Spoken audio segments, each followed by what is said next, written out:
sekarang Pen? Kalau sekarang gimana? Masih nge-freeze nggak?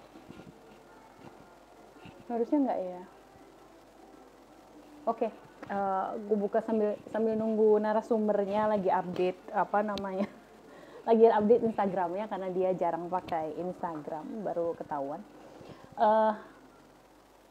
Belum bisa, masih freeze nggak Pen? Masih lag nggak? Nggak ya, semoga ya. Oke, kita tunggu aja sebentar. Semoga berhasil ya. Oke.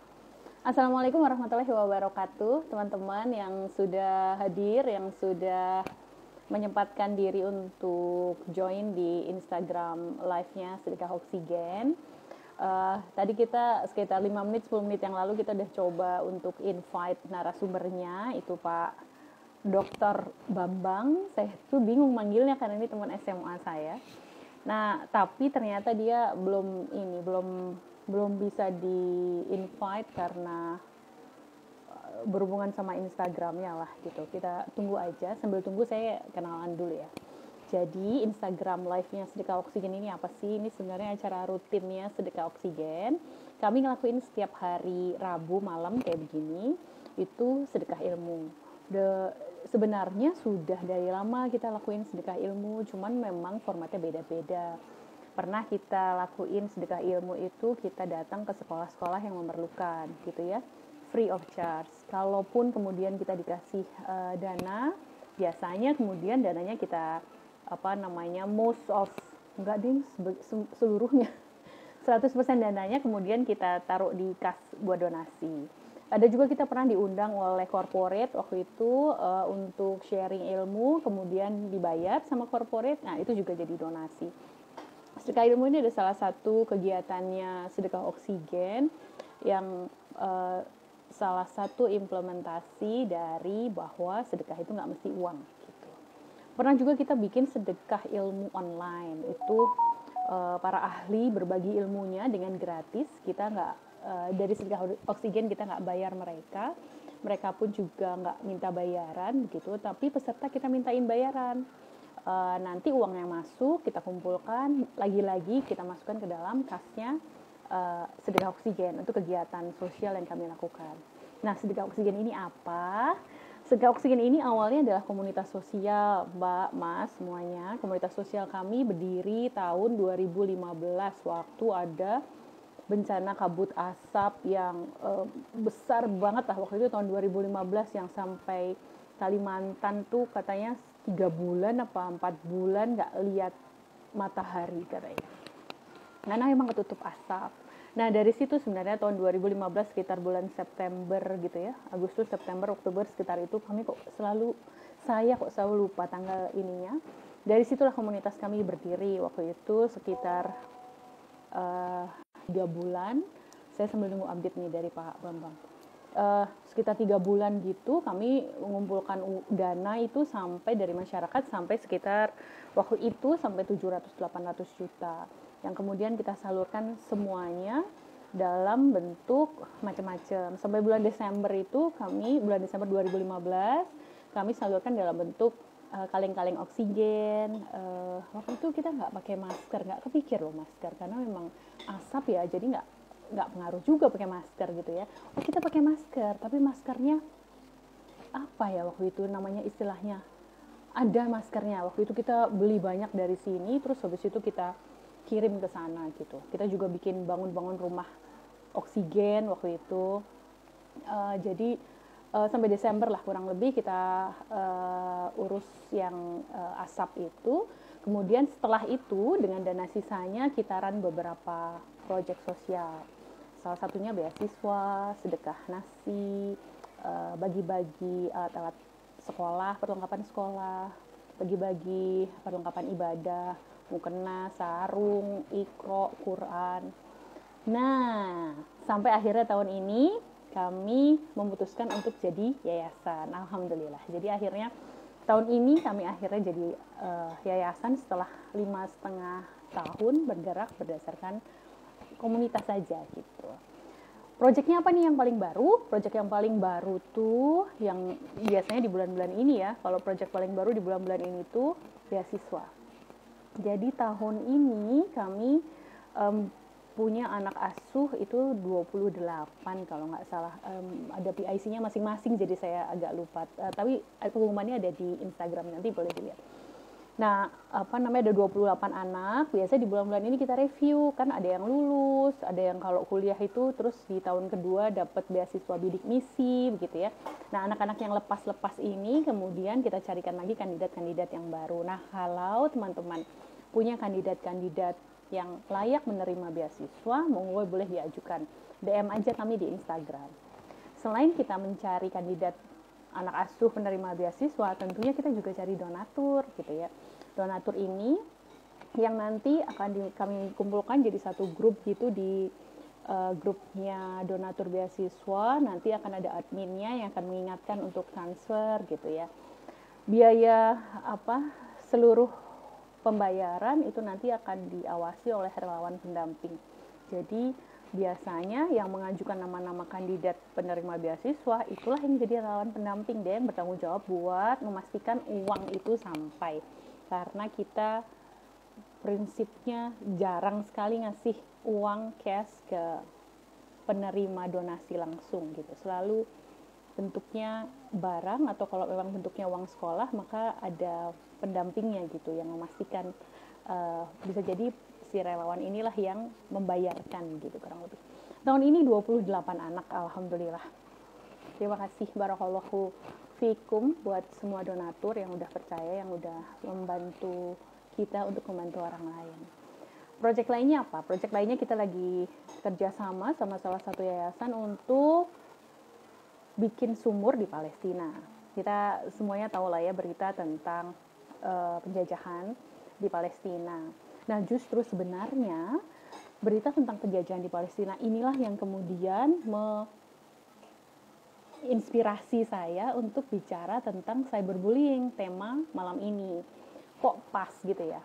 Pas punya ide, pas nyari-nyari, lah kok teman SMA saya ternyata memang jago membahas topik ini gitu. Kan waktu itu kita sempat heboh ya, cyberbullying itu katanya Indonesia sama Malaysia pada waktu heboh, sampai sekarang juga masih tetap ada penjajahannya, cuman waktu itu lagi heboh-hebohnya karena korbannya banyak.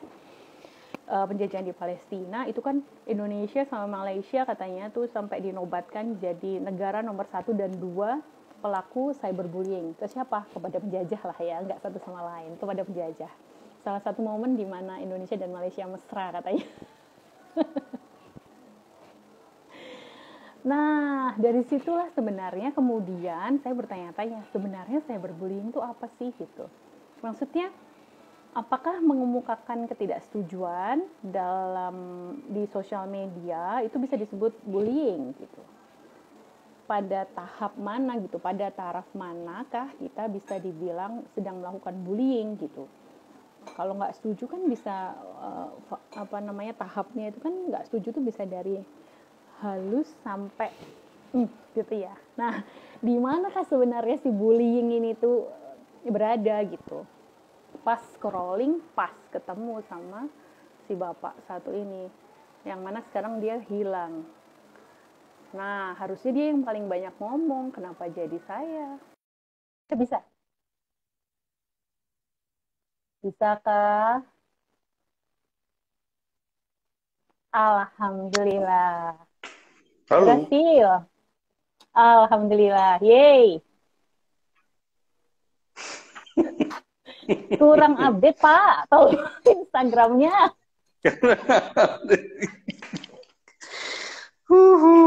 Ya maaf. Biasanya pakai Zoom sih. Jadi Instagramnya nggak diupdate deh.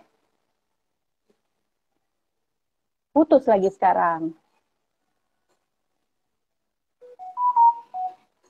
Nah, si Pak Dr. Bambang ini adalah teman SMA saya dulu di Semarang gitu ya.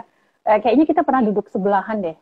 Pernah duduk sebelahan waktu itu membahas tentang matematika dan bahasa Inggris. Apa lagi sih yang dibahas zaman SMA kalau bukan itu ya? Dia hilang lagi.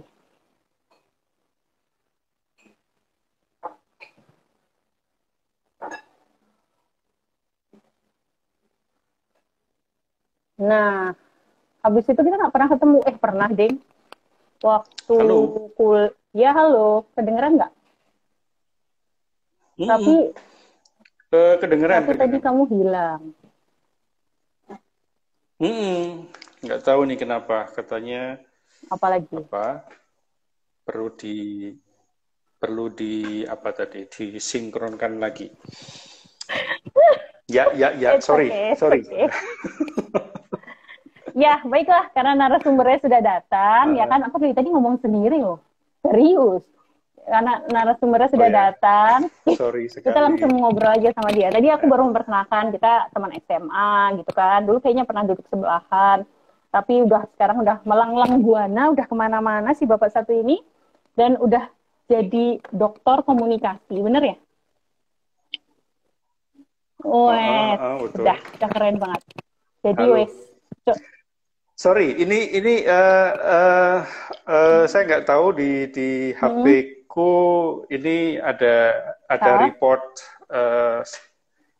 apa Instagramnya katanya stop, tapi masih, masih masih, masih. bisa on Cuman, ya, cuman suaranya suaranya masih, masih. cuman Oke. videomu muter-muter. Nggak apa-apa sih.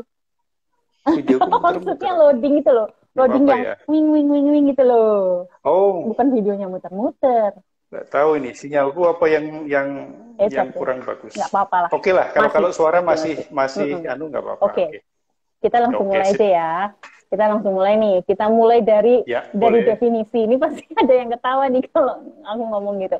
Mulai dari definisi dulu deh. Mulai dari cyberbullying itu apa? Tadi aku udah Aha. cerita. Jadi sebenarnya yang menginspirasi kami untuk mengangkat tema cyberbullying itu dari waktu itu ada report tentang katanya Indonesia dan Malaysia mau masuk level 1 dan 2 negara pelaku cyberbullying. Waktu itu lagi rame-ramenya penjajahan Palestina.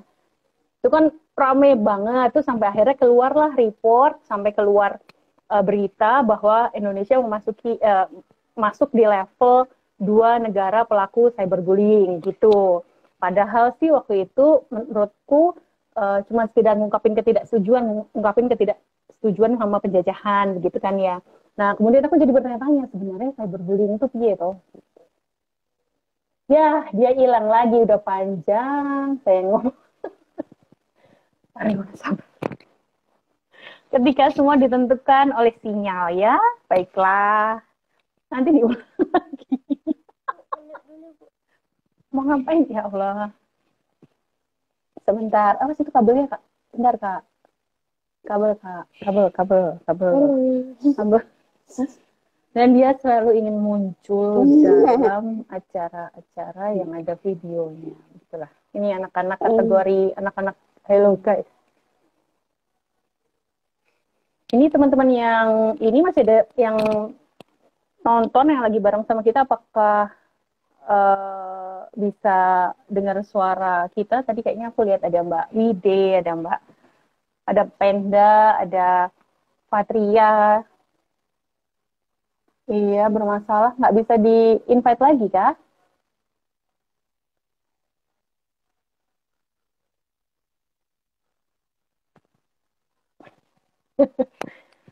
Nggak bisa lagi, kah? Aduh. Halo, sorry, sorry, Bisa sorry. nggak?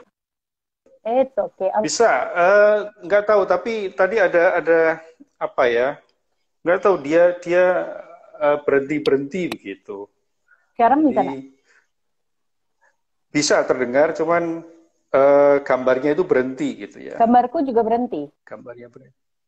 Oh, gambarmu juga berhenti. Oh, Nggak tahu. gambarmu di sini juga berhenti. Wes, nggak apa-apa. Sebisanya aja. Oke, oke. Jadi definisinya apa? Cyberbullying itu definisinya apa? Oke, sorry teman-teman semua. Jadi eh, karena saya jarang sekali sebetulnya yang pertama pakai IG gitu. Ya punya tapi jarang-jarang posting. Jarang-jarang posting.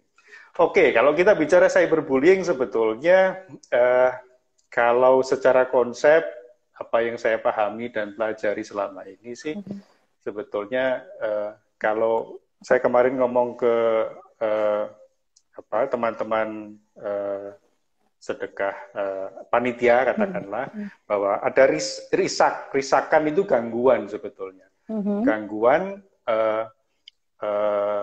pada seseorang gitu ya, atau gangguan yang dilakukan lewat digital device, begitu. Nah, sebetulnya kalau kita bicara bullying, yaitu yang saya katakan tadi risak, sebetulnya itu kita sudah ada yang namanya bullying gitu ya. Sebelum cyberbullying itu kan ada bullying. Nah, bullying itu sebetulnya risakan yang kita alami gitu ya. Kita alami secara fisik maupun non fisik. Gitu. Nah, kemudian ketika media digital itu muncul, gitu ya, media digital itu muncul, kemudian ada kanal baru nih, ada kanal kekerasan baru, gitu, ada kanal kekerasan baru. Apakah semua bullying itu bisa disebut sebagai kekerasan? Ya, sebetulnya bullying dan tidak bullying itu punya konteks ya, artinya punya apa ya, semacam tempat gitu. Artinya memang apakah kita dengan lingkungan kita itu connect gitu. Katakanlah memang sering saya ditanya apakah ketika kita diejek atau dipanggil, katakanlah orang Sunda sering panggil itu jing gitu misalnya. Apa? Gitu. Aku baru tahu tuh. Sorry, ini kalau orang kata anjing gitu ya. Oh, oke. Anjing gitu, misalnya. Tapi ketika itu yang memanggil itu orang yang dekat dengan kita, teman kita, itu kita anggap sebagai bukan sebuah penghinaan, gitu ya. Tapi sebuah sapaan yang memang karena kita dekat secara emosional, begitu. Tapi ketika konteksnya itu dengan orang yang lewat, gitu ya, kita sama-sama berkendara, gitu, kemudian kita disapa anjing, begitu, maka di situ ini konteksnya sudah berbeda lagi. Nah, disitulah sebetulnya konteks bermain di situ. Apakah itu sebuah kekerasan atau tidak, gitu. Kalau dalam bullying. Padahal kalau ngomongin konteks, berarti itu kan subjektif, karena kayak misalnya kedekatan nih gitu ya, aku sama si A ngerasa dekat, tapi ternyata A itu sebenarnya nggak ngerasa dekat sama aku gitu. Jadi kan bullying itu bisa diklaim sepihak gitu, kayak satu pihak merasa itu bullying, satu pihak merasa itu bercanda gitu. Bisa jadi gitu, bisa jadi karena memang di sini lebih karena memang sangat emosional ya, sangat emosional di sini konteksnya memang gitu. Jadi memang ketika saya bertanya kepada ketika pas penelitian saya memang berhati-hati gitu ya, berhati-hati. Apakah memang Anda atau kebetulan yang saya teliti itu remaja gitu ya, apakah pernah mengalami satu kekerasan gitu ya, kekerasan misalnya diejek dan itu melukai gitu ya. Lalu yang dipakai konteksnya, ini putus nggak suaranya? Pak Dave? Putus lagi? Masya Allah. Hilang suaranya. Suaranya Pak Bambang kedengeran nggak nih sama teman-teman? Suaranya Pak Bambang nggak kedengeran saya soalnya. Teman-teman kepikir nggak? Coba kalau dari tadi penjelasannya ya, kok kemudian jadi jadi subjektif ya? Karena kan kalau konteks aja kan bisa beda-beda gitu. Kayak misalnya aku ngerasa deket lah gitu, jadi manggilnya gendut gitu. Saya pakai yang biasanya dulu dipakai aja ya. Hilang ya Mbak Wide ya? Suaraku hilang nggak? Tapi nggak kan ya? Kayak dulu coba teman-teman boleh suaraku juga hilang.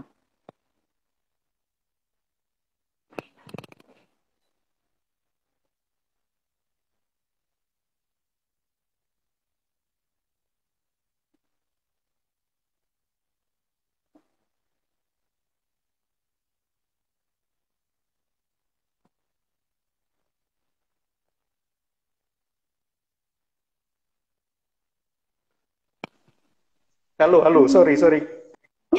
Putus, terputus. Of all, Halo. iya ya.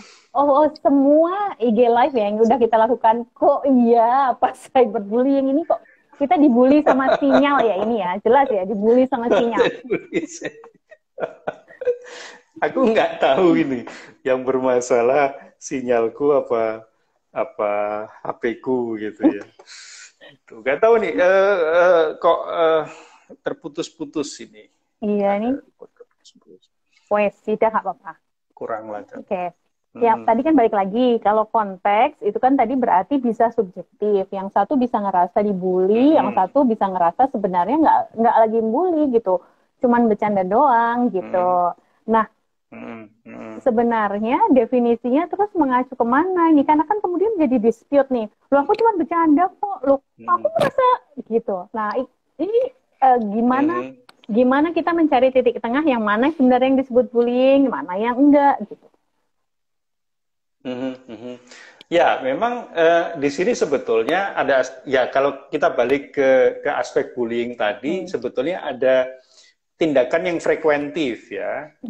Tadi memang kan ada serangan negatif dan itu frekuentif sifatnya. Dan di situ memang ada aspek imbalance power. Jadi ada kekuatan, ada kekuasaan yang berbeda. Ya, ada kekuasaan yang berbeda. Katakanlah siswa senior dengan juniornya, bisa jadi antara guru dengan muridnya, antara orang tua dengan anaknya. Di situ ada kekuatan yang tidak seimbang sebetulnya. Tapi aspek lain sebetulnya ada tindakan frekuentif yang itu dianggap serangan negatif. Gitu. Nah, kalau di kalau di dunia cyber begitu ya, serangan oke lah ya, kan kita bisa ketik pakai kata-kata kasar dengan apa sih kode serangan di dunia cyber selain memang kata-kata yang kita pakai kasar gitu. Kalau selama ini kan yang aku tahu tulisan caps lock itu bentuk serangan gitu ya, itu bentuk tidak sopan. Terus tanda seru gitu ya, tanda seru yang berkali-kali begitu, itu salah satu kode bahwa itu ada serangan begitu ya. Secara frekuensi oke lah, kita bisa paham. Nah, imbalance power gimana bentuknya ya kalau di dunia cyber?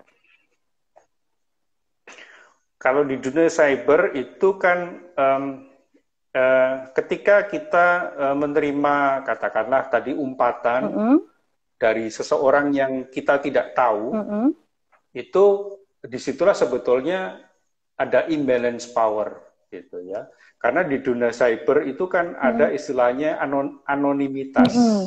Anonimitas. Jadi kita bisa buat akun IG dengan identitas orang lain. Kita bisa buat akun Facebook tapi dengan nama palsu. Kita mungkin secara pengetahuan teknologi informasi mungkin lebih baik daripada orang lain. Kita punya akses internet mungkin lebih bagus dibandingkan orang lain. Nah, disitulah imbalance power-nya sebetulnya. Jadi kemungkinan, tapi biasanya itu tadi, ini masalah identitas memang. Biasanya identitas yang dipalsukan gitu ya, atau kita menyaru, memalsukan diri sebagai orang lain dan menyerang, kita memakai nama orang lain untuk menyerang, disitulah sebetulnya imbalance power, salah sekian aspek imbalance power di cyber. Selain itu apa? Jadi kalau memakai akun yang anonim gitu ya, nggak jelas, misalnya akunnya baru dibikin, pakai foto profil yang nggak jelas gitu kan, nama-namanya juga pakai nama pecinta kayak gitu-gitu kan ya, ada nama-nama yang kayak gitu-gitu. Nah, itu salah satu indikasi bahwa ada imbalance power. Plus ditambah mungkin kemampuan dia untuk dunia digital mungkin lebih tinggi. Yang lainnya apa? Ada yang lainnya nggak kira-kira? Tadi kan salah satu dari sekian banyak begitu. Yang lainnya apa? Ya, intinya ketika kita punya gap, gitu ya, punya gap, bisa tadi akses informasi, kemudian itu tadi kemampuan apa istilahnya teknik informatika gitu ya. Mungkin juga kita tidak katakanlah ketika kita seseorang menggunakan chatbot misalnya. Ya, ya, ya, ya. Kalau sekarang, kalau akhir-akhir ini teman-teman mungkin pernah mendengar atau membaca berita tentang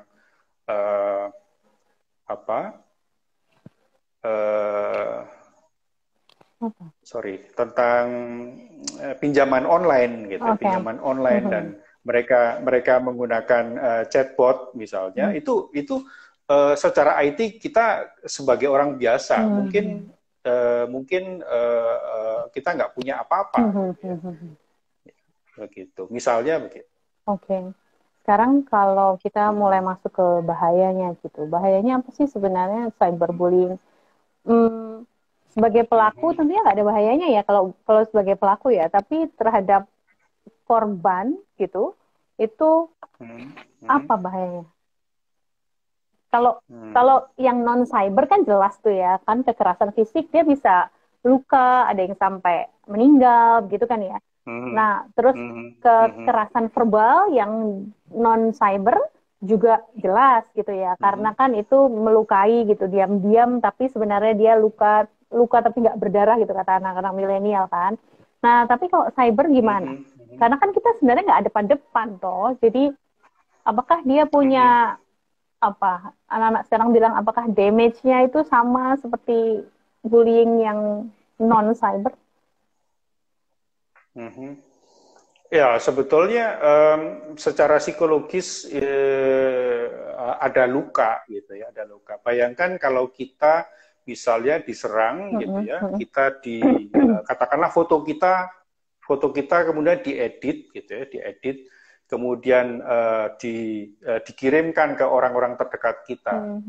Jadi tidak foto sebenarnya, tapi kita nggak tahu siapa yang mengirim itu dan kepada siapa kemudian kita harus komplain. Gitu. Jadi kita semacam kita nggak tahu lawan kita siapa sebetulnya di situ. Ya, dan itu yang membuat seringkali korban cyberbullying itu merasa sendiri, merasa hopeless gitu ya. Mau cerita kepada siapa, mau istilahnya menyampaikan kemarahan kepada siapa, dia sendiri nggak tahu. Karena kadang ataupun seringkali dia nggak tahu siapa yang menjadi penyerang. Maka kemudian tidak jarang gitu ya, banyak kasus korban cyberbullying itu kemudian mengalami depresi ya, dan bahkan pada beberapa kasus sampai pada mengakhiri kehidupannya sendiri gitu. Dari penelitianmu tuh apa efek terparah atau gini, dari penelitianmu cyberbullying apa yang paling parah yang berhasil terrecord dan bagaimana dampaknya pada orang-orang yang terkena cyberbullying yang parah itu? Kalau sejauh yang aku teliti sih, memang di situ mereka ada unsur yang ada menyatakan kemarahan gitu ya, bahwa mereka marah karena sudah diserang gitu ya. Mereka juga merasa sebentar, saya coba cari. Jadi mereka juga merasa sebetulnya ingin juga membalas gitu ya, ada perasaan ingin membalas, tapi ada juga yang istilahnya menanggapi itu santai saja, ya santai saja. Tapi paling besar yang aku temukan itu ada kemarahan yang pasti, bahwa mereka diserang oleh seseorang, tapi mereka nggak tahu siapa yang menyerang itu. Gitu. Serangannya berupa apa sih? Jadi yang belum terparah? Sampai terparah sebetulnya biasanya sih menghina, merendahkan gitu ya, menghina, merendahkan. Pakai words berarti ya? By words kan berarti ya? Iya, by word. Kemudian juga uh, uh, menyebar virus gitu ya. Jadi kita semacam diberi link tertentu dan di situ membuat virus link itu punya muatan virus sehingga merusak perangkat elektronik dan sebagainya. Jadi semacam itu. Tapi biasanya memang yang sering kali itu adalah umpatan penghinaan gitu ya, untuk bentuk harassment yang dimunculkan di media sosial. Itu langsung pada dia atau di belakang dia? Loh, kok aku curcol? Nggak, maksudnya gini. Aku kan personally, aku mengalami gitu, dibicarakan di belakang, maksudnya tidak di apa ya? Tidak di tulisanku, tidak di statusku gitu, tapi di status yang orang lain gitu ya, untuk dibicarakan dengan diksi yang tidak menyenangkan begitu, terus kayak gitu-gitu. Apakah itu termasuk bullying? Ya, mungkin ya perlu diperjelas lagi bahwa cyberbullying itu bentuknya ada berbagai macam. Gimana? Ada apa ya? Ada umpatan-umpatan, satu. Kedua, umpatan yang frontal gitu ya, umpatan yang frontal di media sosial gitu ya. Bisa juga pelecehan gitu ya, misalnya. Aku pelecehan dengan kata-kata, pelecehan dengan kata-kata ataupun gambar bisa. Bisa juga berupa seseorang yang dikeluarkan dari grup ya tanpa ada penjelasan. Jadi langsung saja dia di outing gitu ya, dikeluarkan dari grup WhatsApp ataupun dari grup dari grup elektronik ya, dalam hal ini. Halo? Ya, Oke. Terus ada stalking. Stalking itu juga salah satu bentuk bullying sebetulnya. Stalking out of hate ya. Maksudnya stalking out of hatred kan, bukan out of love. Kan ada juga stalking out of love. Ya, bisa lah gitu.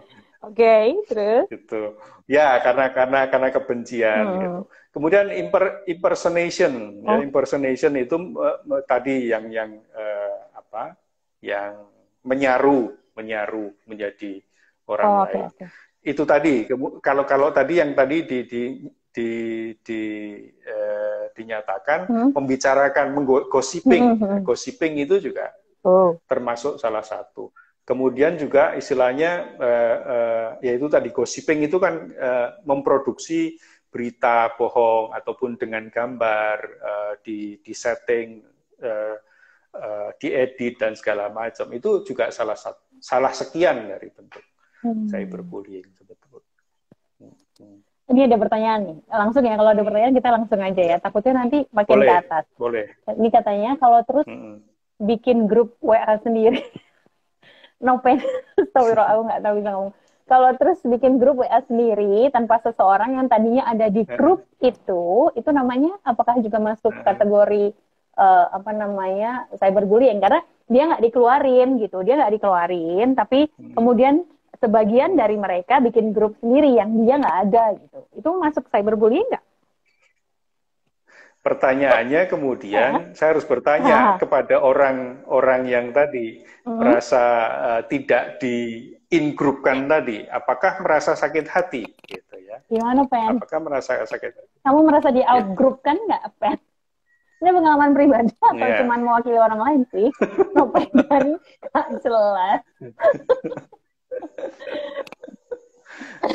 Jadi memang kadang-kadang kita harus bertanya dulu gitu ya.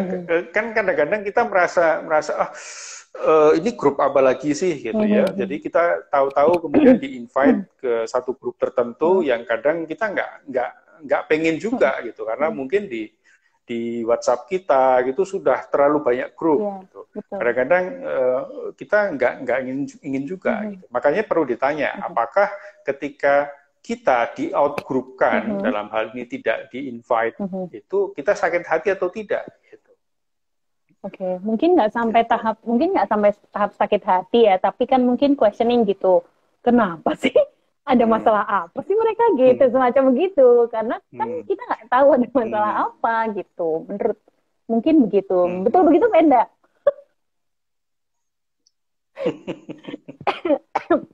Nah, ada jenis yang lain yang aku mau tanyakan, kayak misalnya gini, di satu grup cyber lah ya tentunya, yang kita tahu bahwa dia itu tidak homogen gitu, itu heterogen, baik dari sisi suku, agama, segala macam gitu, termasuk pilihan politik begitu ya. Tapi orang-orang itu secara frekuensinya cukup sering untuk men-share berita atau pendapat yang sebenarnya itu tidak mewakili pendapat atau versi dari semua orang begitu. Apakah itu juga termasuk cyberbullying kalau kayak begitu? Karena kan itu menimbulkan rasa tidak nyaman ya sebenarnya. Intinya sebetulnya kita harus kembalikan kepada kalau kita ya katakanlah sebagai kalau kita anggota grup tertentu di dunia cyber, intinya kita harus kembalikan pada diri kita apakah kita merasa sakit hati di situ. Nggak nyaman lah. Apakah kita merasa itu nggak nyaman ataupun kita mendapatkan serangan di situ. Memang sebetulnya konteks bullying itu kan sebetulnya pada anak-anak, pada remaja sebetulnya seringkali terjadi gitu ya. Kalau kita sebagai orang dewasa sih kadang biarin aja lah ataupun take it easy lah gitu ya. Gitu. Memang konteks bullying itu seringkali terjadi pada konteks remaja sebetulnya, pada konteks remaja. Sehingga memang secara kelompok umur remaja ini memang kelompok rentan sebetulnya, sangat rentan. Karena secara emosional mereka belum katakanlah belum tertata gitu ya, mencari identitas dan segala macam gitu. Tapi tadi kembali balik ke ketika pada grup yang heterogen dan kemudian tentunya juga kita harus punya netiquette di situ, netiquette bahwa ketika memang grup itu homogen maka tentu kita juga harus bisa menjaga agar grup itu tetap ya tidak homogen. Semacam itu. Jadi nggak bisa dikategori ini, nggak bisa. Jadi dirimu tidak bisa mendefine apakah itu sebenarnya termasuk bullying atau enggak, karena itu tergantung sama perasaan si kita yang ada di dalam grup itu. Betul. Kalau sekali lagi karena memang lebih banyak sebetulnya konteks cyberbullying itu pada remaja dan anak-anak sebetulnya. Ketika memang itu kemudian terjadi pada orang-orang dewasa, ya, itu kategorinya kemudian beda lagi. Oh, kategorinya? Apakah itu menyakiti atau tidak, kan kemudian kita bisa membidiknya sebagai crime, gitu ya. Maka kemudian ada cybercrime, ada kategori lagi. Maka kemudian kalau di Indonesia sendiri banyak menggunakan pasal-pasal penghinaan atau tindakan tidak menyenangkan gitu ya, pencemaran nama baik dan segala macam. Kalau teman-teman di ranah politik itu kan seringkali terjadi kan, ketika antar satu kelompok dengan yang lain itu memang sedang panas, maka pasal-pasal itu yang kemudian seringkali dipakai gitu. Sehingga maka saya ngomong bahwa kalau dalam konteks orang-orang dewasa, kemudian ranah itu sudah berubah menjadi cybercrime sebetulnya. Oh ya. Bisa jadi semacam itu. Karena kan sebenarnya tadinya, maksudnya kalau sampai diangkat jadi crime, kayaknya mungkin memang too much dan kemudian jadi kayak apa sih, cuman gitu doang gitu ya, kata orang-orang semacam gitu.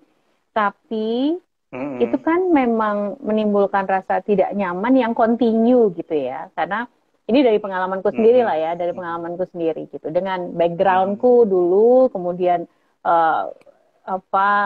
way of lifeku sekarang gitu kan ya, itu banyak banyak banyak orang Semarang tuh apa ngomongnya, banyak kelisibannya gitu kan ya. Jadi kemudian apa misalnya di satu grup gitu, terus dia posting tentang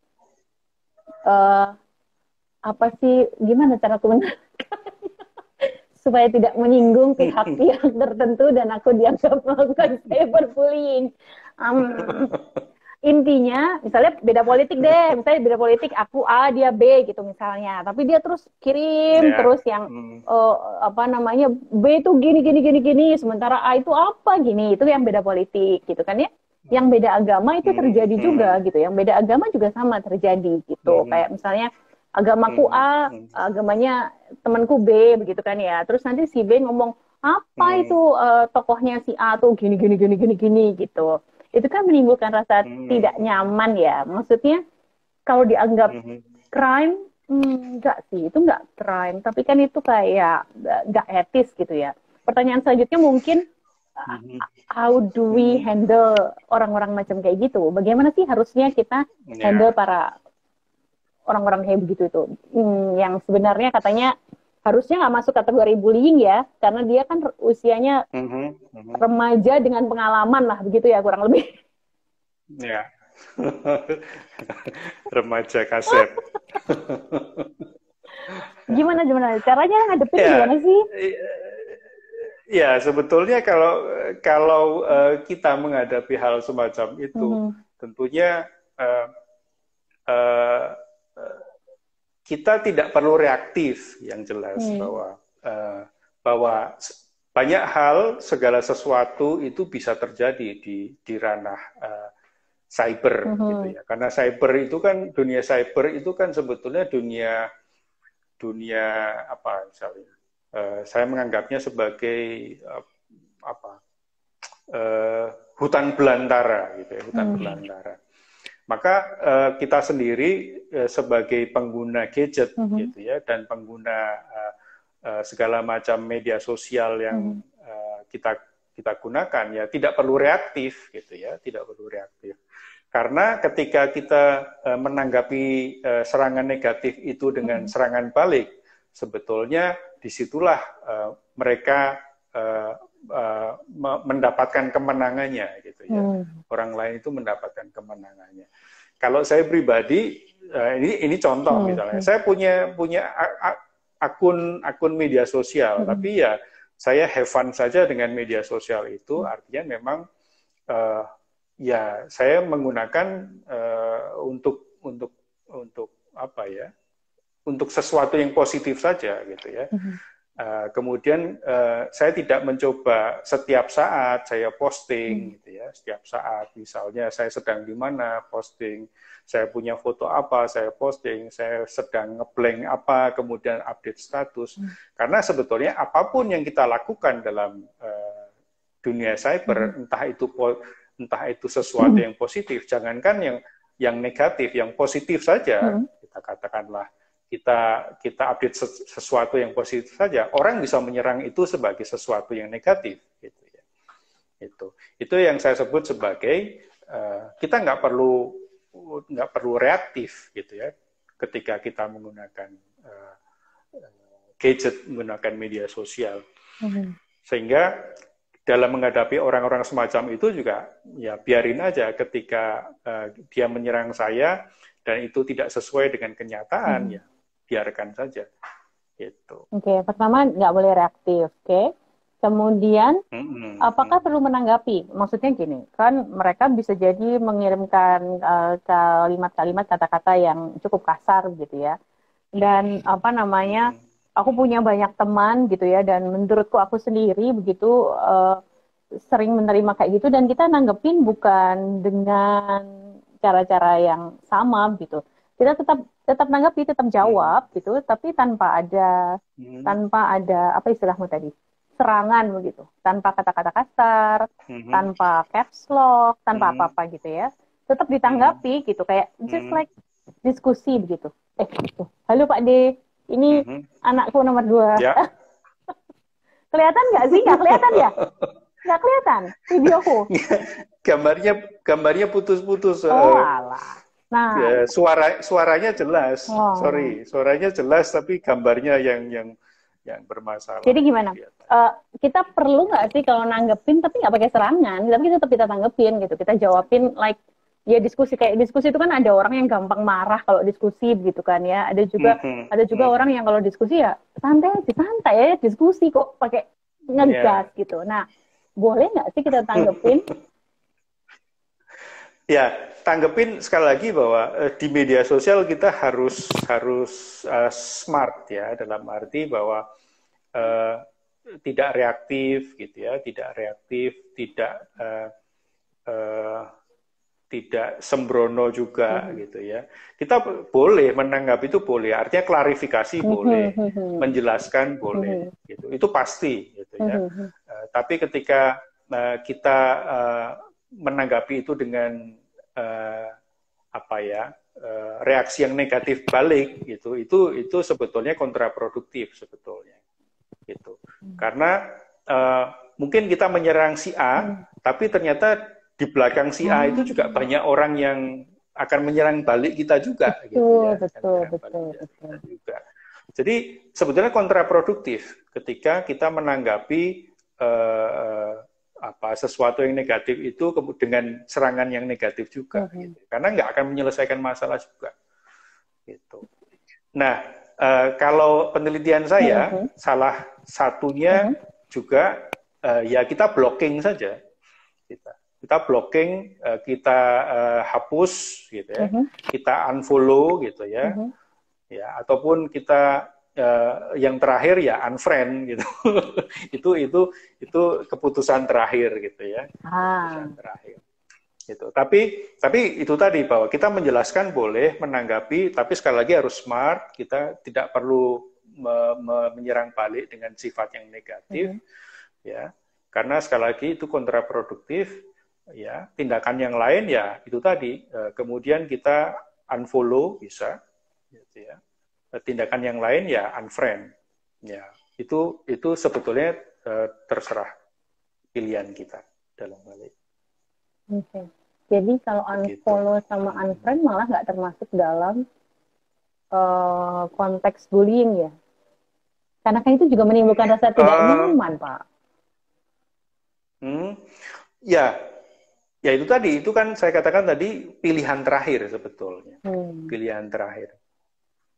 Tapi nggak masalah kan, nggak masalah karena kita juga pada titik tertentu ya enough is enough gitu ya, enough is enough.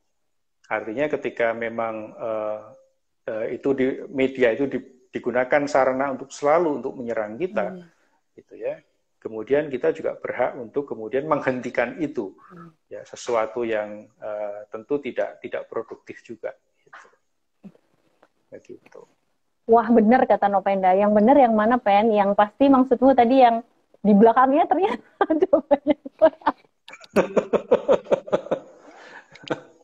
Nah, aku tuh masih bingung sama soal konteks bahwa bullying itu sebenarnya punya konteks. Itu pengalamanku sih emang membuktikan begitu ya. Maksudnya zaman dulu gitu, zaman kuliah dulu itu tuh ada kan orang-orang yang suka sok akrab gitu, manggil Dut gitu ke aku ya. Orang-orang tertentu ya biasa aja gitu rasanya dipanggil gitu karena rasanya kayak akrab gitu, kayak saya kayak sayang begitu. Tapi begitu yang manggil orang-orang tertentu kayaknya memang ngajak berantem nih, kayaknya dia manggil-manggil Dut gitu kan ya. Nah, kemudian padahal konteks yang macam itu kalau di dunia cyber kan agak susah ya, karena kita nggak dengar intonasinya, nggak lihat ekspresi mukanya, begitu kan ya. Bahkan gimana ya, maksudnya jadi apakah dalam penelitianmu itu ada juga gitu bagaimana beda efek dari cyberbullying sama bullying secara umum? Apakah kemudian ada yang ditemukan ternyata itu sebenarnya memang bukan bullying, itu just misunderstanding karena semuanya serba teks gitu? Ada nggak sih temuan itu? Kebetulan aku tidak meneliti sampai di situ, tidak meneliti sampai di situ. Tapi yang jelas bahwa apa yang kudapatkan dari literatur bahwa bullying itu kontekstual, ya, kontekstual, sangat kontekstual dalam hal ini. Artinya memang ada konteks budaya tertentu yang melingkupinya, gitu. Bisa jadi apa yang dikatakan kita nilai sesuatu yang kasar, gitu ya, itu belum tentu di budaya lain itu sesuatu yang kasar juga, gitu ya. Gitu. Misalnya tentang hewan tadi, anjing itu di Indonesia dianggap hewan yang mungkin sebagian besar ketika diumpat anjing itu tersinggung, karena anjing itu kalau di Indonesia hewan yang mungkin kotor, mungkin kita sering ketemu anjing yang liar gitu ya, nggak terawat, liar gitu ya. Kemudian konteks budaya kita di Indonesia juga katakanlah sebagian besar Muslim yang menganggap bahwa anjing itu haram dan sebagainya. Tapi beda di Jepang, beda di Jerman misalnya yang saya temui, bahwa ketika orang katakanlah dikatakan anjing, orang tidak merasa tersinggung. Itu karena anjing adalah hewan kesayangan, hewan yang istimewa, gitu ya, gitu. Itu maka disebut kontekstual. Sangat kontekstual sebetulnya, ya. Apakah sesuatu itu dianggap ketika memang kata-kata tadi, ya, kata-kata pemaknaan kata-kata sebagai bullying itu menjadi sangat kontekstual, begitu. Aku nggak kebayang. Sehingga nggak kebayang aku ada apakah orang itu melukai atau tidak, memang ada orang dibilang anjing dan dia nggak tersinggung. Aku nggak kebayang. Gimana ya? Misalnya kalau orang Jepang itu gimana? Dibilang anjing itu nggak masalah gitu. Maksudnya gimana konteksnya dia ngomongin anjing tapi dia nggak tersinggung? Misalnya begini. Gimana? Tikus misalnya, kalau kita mungkin dibilang tikus, mungkin juga tersinggung. Misalnya tikus got kamu misalnya, karena kita sering melihat tikus got gitu ya di tempat kita. Tapi kalau di Jerman misalnya, orang tua memanggil anaknya yang lucu itu dengan sebutan tikus kecil. Jadi betul. Jadi istilahnya mouse gitu ya. Mouse itu tikus. Ketika motion itu sebutan tikus kecil. Dan itu sesuatu yang panggilan sayang gitu, panggilan sayang. Karena apa? Karena di sana kita jarang ketemu tikus got, itu kita nggak pernah ketemu. Ya tikus ada gitu di rumah-rumah, tapi tikus kecil yang mungkin mengganggu, tapi bagi mereka sendiri tidak cukup, artinya tidak sangat negatif seperti kita di Indonesia. Dan itu betul. Jadi ketika misalnya kita gandeng anak, ya, gandeng anak di taman, kemudian ada nenek-nenek ketemu dan mereka katakanlah suka gemes dengan anak kita, mereka kemudian meninggal, hey motion gitu misalnya, hey tikus kecil, dan itu kita nggak, yang kita tahu gitu, itu bukan sebuah penghinaan, tapi sebuah sapaan sayang sebetulnya. Begitu. Macam itu, kebayang. Agak lebih membantu ya kali kok tikus. Kalau yang anjing ini masih agak susah, tapi coba nanti aku cari deh ya info yang gimana kok bisa begitu. Ini tadi ada yang komen katanya kalau Mbak Wide ini modelnya katanya unfollow aja katanya, untuk konteksnya adalah memelihara hatiku katanya gitu konteksnya. Unfollow itu saya pikir win-win solution gitu ya, win-win solution. Artinya kita tidak melukai, ya. Mungkin ketika unfriend kan jelas, kemudian ada notifikasi, loh aku di unfriend gitu ya, itu melukai. Tapi kalau unfollow itu win-win solution. Udahlah, kita tidak perlu tahu update-nya, gitu ya, tidak perlu tahu update-nya, tapi juga tidak kemudian memutus pertemanan, misalnya begitu. Ada nggak sih sebenarnya patokan apa sih istilahnya netiquette gitu ya? supaya kemudian kita tidak tanpa sadar jadi pihak yang membuli begitu sebenarnya. Ada nggak sih patokannya? Netiquette ada gitu ya, netiquette itu ada. Nah, itu yang kemudian kalau di penelitianku ataupun teman-teman mungkin sering juga istilah digital literacy, ya literasi digital, gitu. Ya literasi digital itu diantaranya ya kita belajar tentang netiquette itu sendiri, bagaimana kita sebaiknya berperilaku di online, gitu ya. Di antaranya ya memang di antaranya misalnya supaya kita tidak diserang orang lain misalnya ya kita nggak perlu juga terlalu, salah satunya reaktif itu misalnya sedikit-sedikit update status misalnya kita lagi kemana kemudian share lokasi gitu ya, kemudian mungkin sedikit-sedikit mungkin nah biasanya nih ibu-ibu biasanya itu karena sayang sama anaknya difoto, kemudian di-share di sosial media, gitu. Itu hal-hal semacam itu sebetulnya rentan serangan, ya rentan serangan. Karena kemudian itu tadi bahwa mungkin ada komen tertentu, ya mungkin maksudnya mungkin tidak langsung gitu ya, tapi bisa jadi itu menyakitkan misalnya kok kurus banget sih anaknya gitu misalnya sebetulnya itu memang secara faktual bahwa si anak itu mungkin kurus gitu ya. Tapi mungkin orang tuanya kurang ajar ngatain anakku kurus apa aku nggak bisa kasih misalnya semacam itu. Itu sebetulnya perlu literasi dalam hal itu. Jadi kita tidak perlu reaktif, segala sesuatu kita harus share di media sosial, orang harus tahu tentang kita lagi ngapain gitu dan segala macam. Karena itu sangat rentan dari serangan-serangan itu sebetulnya.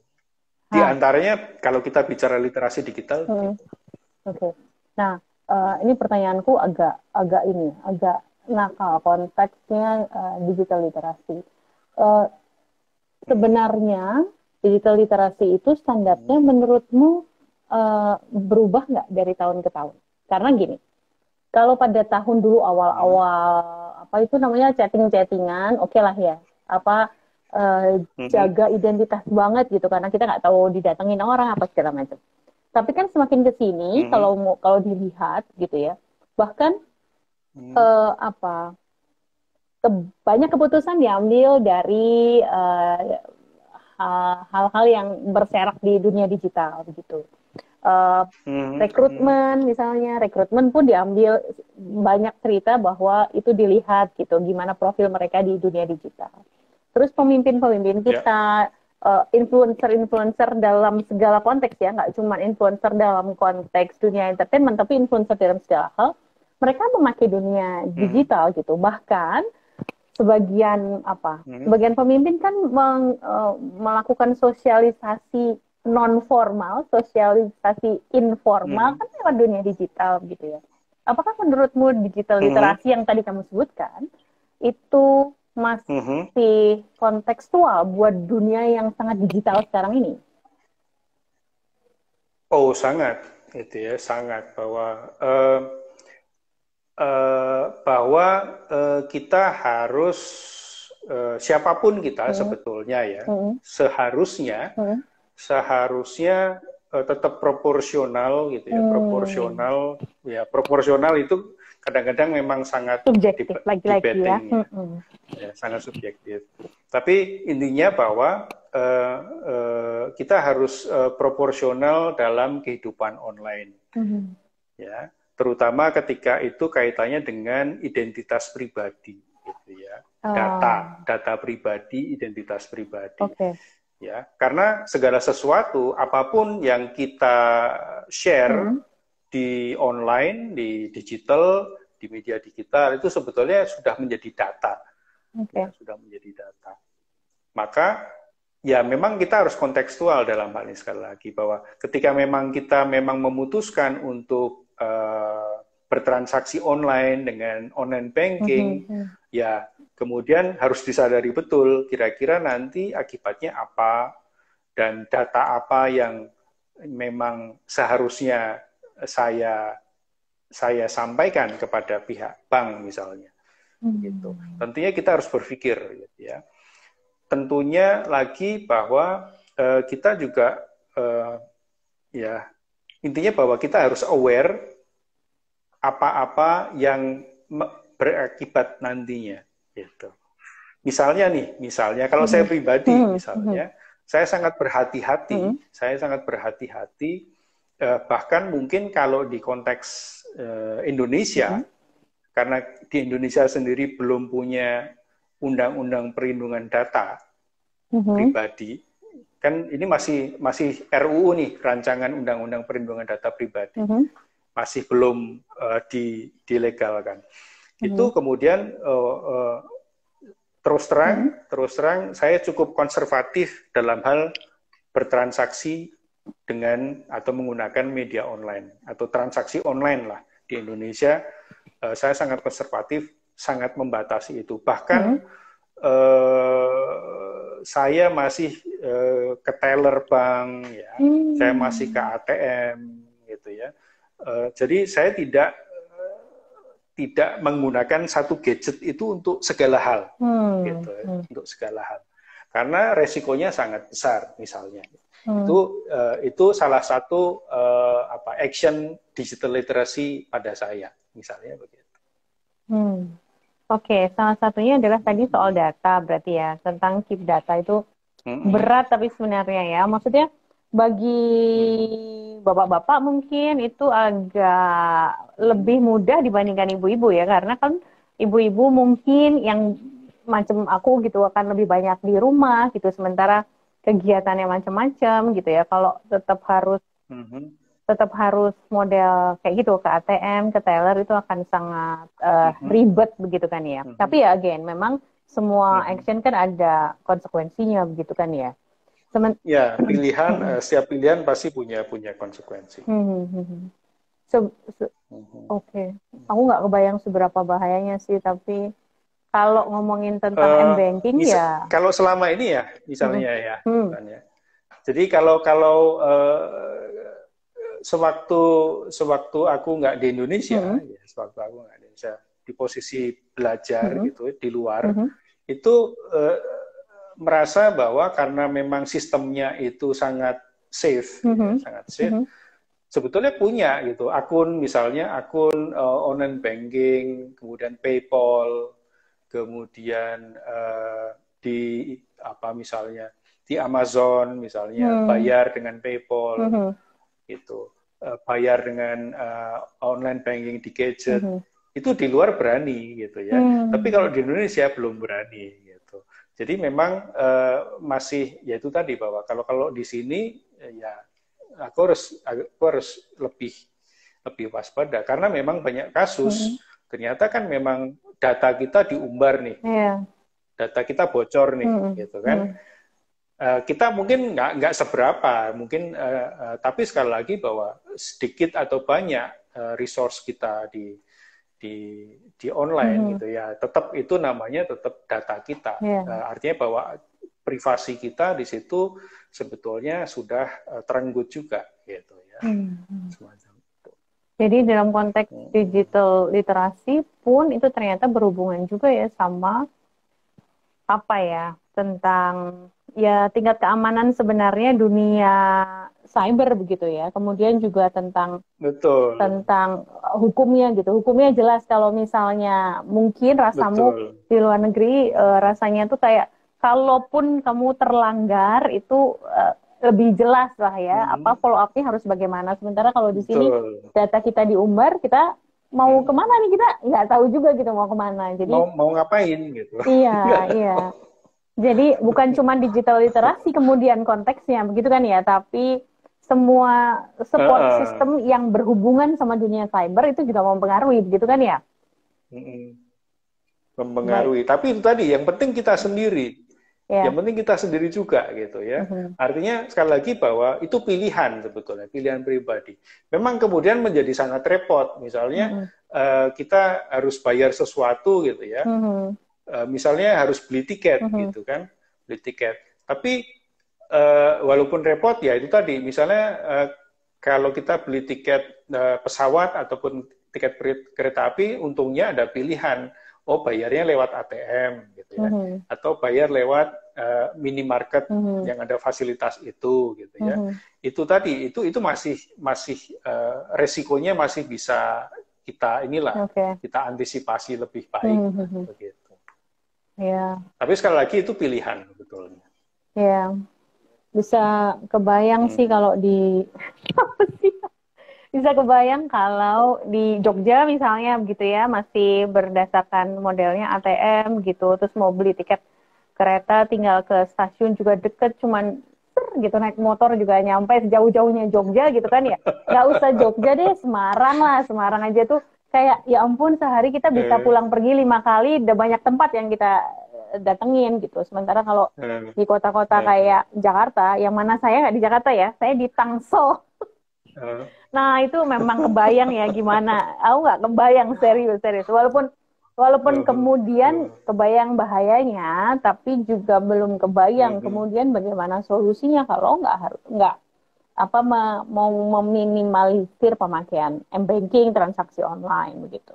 Nah, berhubungan sama digital literasi, ada nggak sih angkanya sebenarnya masyarakat Indonesia tuh digital literasinya levelnya gimana sih gitu? Kalau kayak pendidikan kan ada tuh 80% masyarakat Indonesia itu yang lulus SD, SMP, SMA, sampai S1 sampai S2 kan ada tuh ya berapa persennya.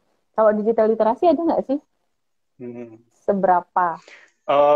Mestinya ada ya, mestinya ada. Kementerian Informasi dan Komunikasi itu kan beberapa waktu lalu lakukan penelitian, gitu. Tapi saya nggak tahu persis angkanya. Tapi kalau teman-teman pernah dengar berita bahwa netizen Indonesia itu salah satu netizen yang paling tidak sopan di dunia. Pernah dengar nggak? Belum pernah dengar aku.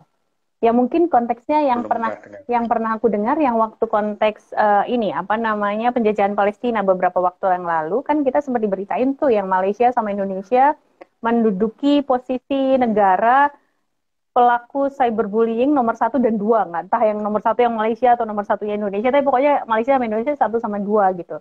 Nah itu makanya tadi aku terinspirasi untuk melakukan ini karena buatku itu kan bukan bullying gitu kan, itu kan we do something untuk melawan hal yang tidak benar begitu. Masa kayak begitu disebut bullying gitu. Itulah sebenarnya awalnya kenapa kemudian aku jadi siapa ya yang tahu tentang bullying, siapa ya? Aku mau nanya dong gitu. Nah, kalau konteksnya itu gimana ya? Menurutmu apakah itu termasuk cyberbullying? Sekali lagi bahwa kita harus tahu konteksnya. Sebetulnya kalau konteks online itu kan kita nggak tahu siapa yang melihat page kita. Kita tidak tahu persis siapa, tergantung setting ya. Misalnya di Facebook itu kan ada setting public, ada setting friend, ada setting private dan segala macam. Nah, umumnya defaultnya itu kan public sebetulnya. Ya, kita di media sosial itu kan ketika kita pertama kali punya itu defaultnya pasti public. Gitu. Nah, ketika kita tidak cukup cerdas berkomentar, ketika kita tidak cukup cerdas update status, katakanlah, memanfaatkan itu, sebetulnya kemudian konteksnya kan sangat global. Ya, konteksnya menjadi sangat global. Karena siapapun bisa melihat itu. Dan siapapun kemudian merasa berhak juga untuk tersinggung. Gitu. Ya, itu. Nah, kemudian itu tadi bahwa apakah itu sebuah bullying atau crime, ya itu tadi karena konteksnya sangat global gitu. Nah, cilakanya orang Indonesia sendiri, jangankan digital literasi, gitu ya, literasi baca tulis saja itu bermasalah. Gitu ya, literasi. Artinya bahwa mungkin kita bisa membaca buku teks, gitu, tapi kita tidak cukup untuk membaca hal-hal lain yang misalnya tentang etika, netiket dan segala macam itu, sehingga kemudian apa yang kita lakukan orang Indonesia cenderung istilahnya menyerang, julid, ya, gossiping dan segala macam itu kemudian diungkap semua di media sosial. Maka kemudian tidak heran sebetulnya literasi baca tulis itu kemudian punya korelasi juga dengan literasi digital sebetulnya. Oke. Begitu. Pertanyaan terakhir dari aku nih ya, kalau menurutmu beda apa istilahnya? Beda sosial media kayak Facebook, Instagram, TikTok gitu ya, sekarang Twitter, YouTube gitu ya. Beda itu beda nggak sih menurutmu level bullyingnya? Ada nggak sih sekilas aja menurutmu mana sih yang sebenarnya paling sering dipakai untuk jadi media bullying?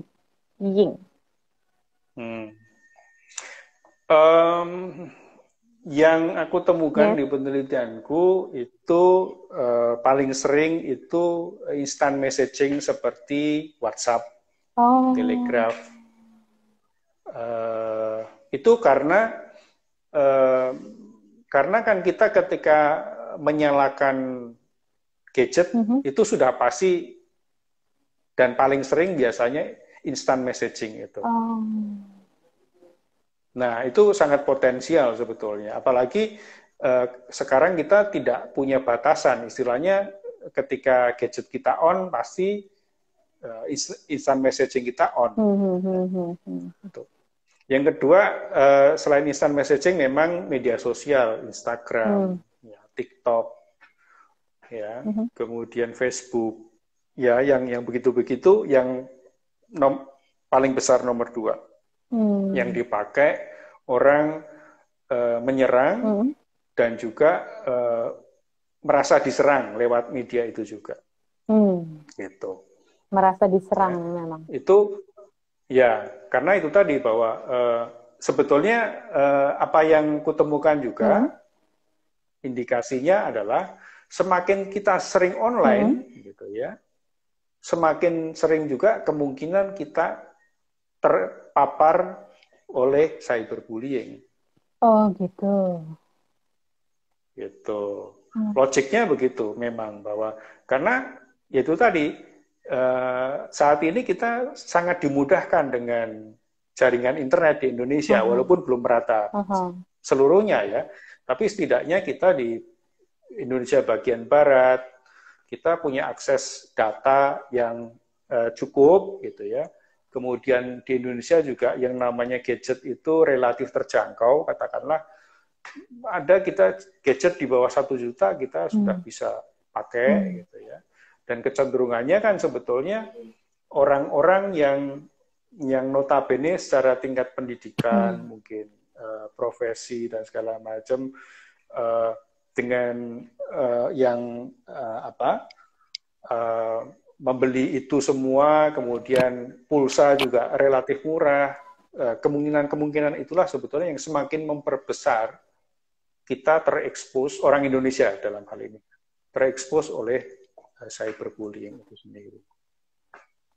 Again, ternyata memang jadi ini ya, sangat subjektif buat nentuin apakah itu sebenarnya termasuk bullying atau enggak gitu. Karena kan ini untuk menjawab pertanyaanku kenapa mengadakan ngobrol ini itu kan kok bisa sih waktu itu disebut cyberbullying, kemudian ternyata dipahami bahwa itu konteksnya global gitu kan ya. Mungkin kalau konteks di Indonesia nggak termasuk bullying karena mungkin mayoritas kita melakukan hal yang sama gitu ya. Tapi dalam konteks konteks kan orang lain boleh-boleh aja ngerasa tersinggung. Kemudian di situ disebut sebagai cyberbullying. Kacaunya kadang-kadang yang bikin kategorisasi itu kan bukan dari kita gitu kan ya. Kadang-kadang seringnya begitu gitu. Jadi ya bebas-bebas aja gitu disebut cyberbullying. Nah, temuanku yang lebih luas dalam hari konteks sosial yang lebih luas bahwa katakanlah secara kalau kita bicara lebih apa ya, bicara di konteks yang lebih tinggi ya, hanya dalam hal ini konteks teori sosial, bahwa kita punya kultur kekerasan yang terjadi gitu ya. Artinya kita ini punya warisan, punya hidup dalam lingkaran kekerasan. Oh ya? Budaya kita. Oh ya? Indonesia. Iya. Betul. Akarnya dari mana? Ketahuan nggak akarnya dari mana? Akarnya ya dari keseharian ini. Contohnya? Akarnya lagi kalau ditilik lagi, ya teman-teman semua, kita ini seringkali kan dianggap sebagai masyarakat agraris kan. Dan katakanlah kita cukup bangga gitu. Dan itu digaungkan. Nah, di balik masyarakat agraris itu sendiri, itu masyarakat agraris itu kan sangat membutuhkan budaya gotong royong itu. Karena masyarakat agraris dulunya itu kan orangnya terbatas, lahannya besar. Sehingga kita perlu organize orang-orang itu. Ya. Nah, ketika kita bisa mengorganize itu, orang-orang patuh dengan kita menata, kita kan memberi tugas ke orang. Misalnya kamu bikin selokan, misalnya. Kamu membajak sawahnya.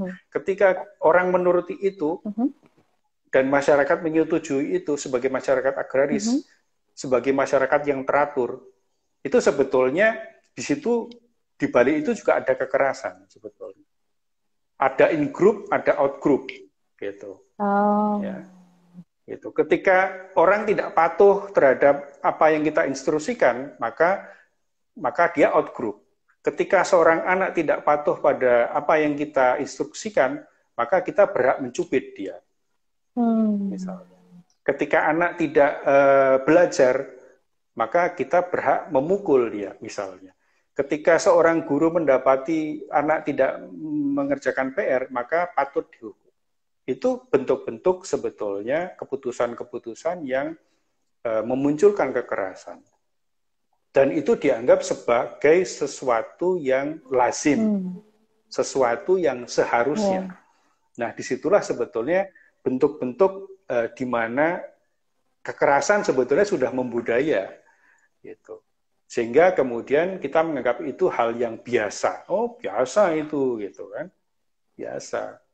Bahkan ketika orang menyatakan itu protes, misalnya, wah, dulu saya lebih keras, misalnya, dan sebagainya. Nah, itu sebetulnya kalau temuan yang lebih besar lagi, konteksnya semacam itu, bahwa sebetulnya kita menganggap tadi misalnya di media sosial, kemudian kita menganggap itu tidak menyakiti, itu hal yang biasa, karena memang kita terbiasa hidup dalam lingkungan yang semacam itu. Gitu. Wah, ini penutup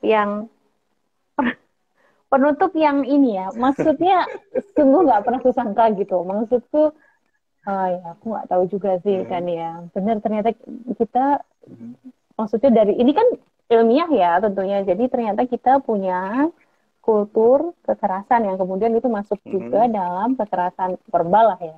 Verbalnya mungkin yang ini kita bahas adalah cyber begitu. Jadi kayak semacam ngerasani itu sebenarnya bagian dari itu kan dia sebenarnya.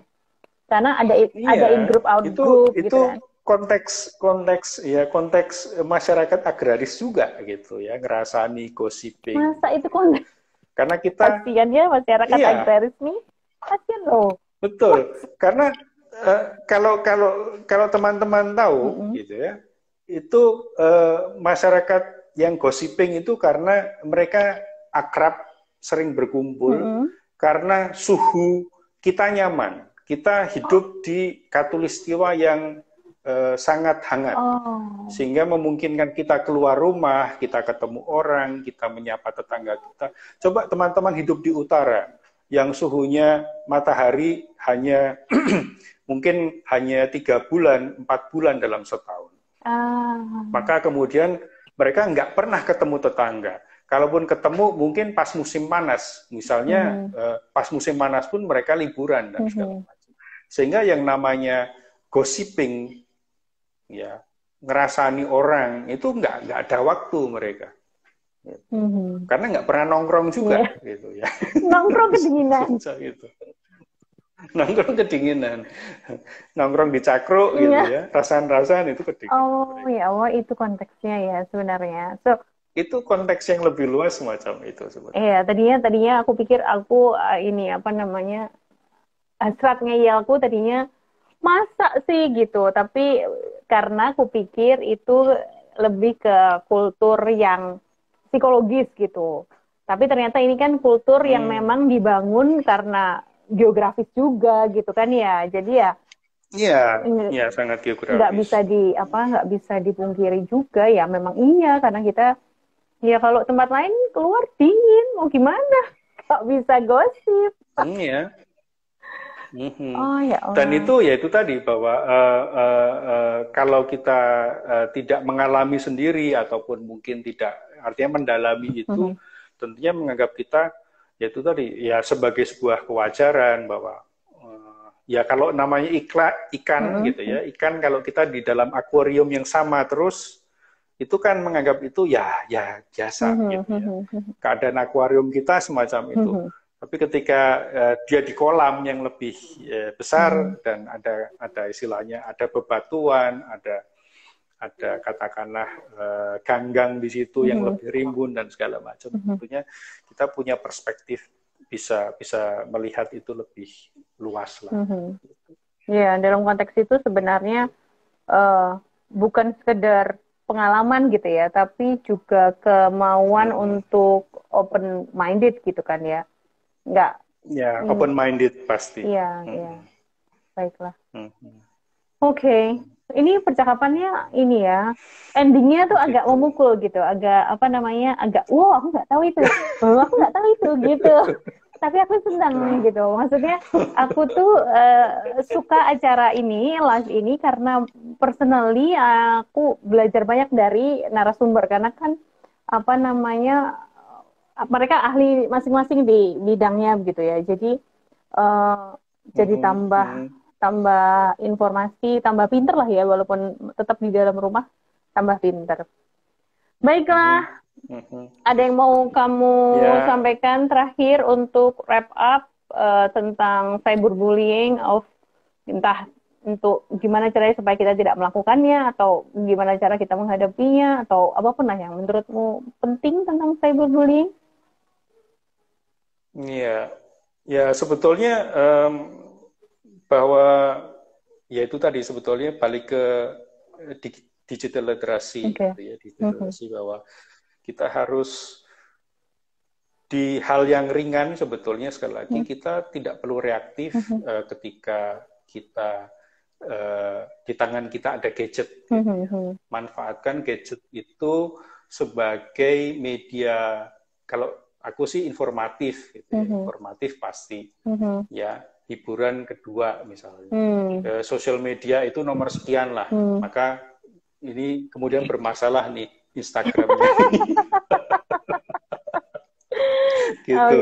Intinya bahwa kita tidak perlu reaktif ya dalam kehidupan online kita, ya. Jadi tetap kehidupan itu ya online itu kan dunia maya itu kan dunia yang tidak senyatanya. Maka kita ya tetap hidup di dunia yang nyata, di dunia offline. Kalaupun kita hidup di dunia online, maka kita pun harus berperilaku seperti senyatanya kita menjaga tutur kata kita di dunia offline. Sehingga kita tidak perlu melukai orang lain mungkin, ataupun mungkin tidak perlu kita diserang orang lain mungkin. Oke. Thank you, Pak D, thank you atas semua ilmunya juga. Gitu ya. Lama sekali nggak ketemu, tahu-tahu dikasih ilmu sebanyak ini semoga bermanfaat, semoga banyak berkah buatmu dan keluarga. Semoga. Amin, terima kasih. Demikian juga dengan Fani dan keluarga semuanya. Amin, baik, amin. baik, sehat. Thank you. Dan teman-teman semua. Baiklah, kalau begitu. Udah jam segini, emang udah waktunya diakhiri, begitu ya. Again, thank you ya. Siap-siap kalau nanti buat bahas materi yang lain. Instagramnya jangan lupa diupdate terus. Jadi kalau ada lagi, nggak perlu kayak tadi. Oke. Baiklah. Semoga bermanfaat teman-teman semua. Insya Allah bermanfaat. Nanti kita share linknya. Sun ya, Pak De. Oke. Bye-bye. Sama-sama. Selamat malam. Bye-bye. Yuk. Malam. Bisa kan caranya live? Bisa nggak? Ya, bisa.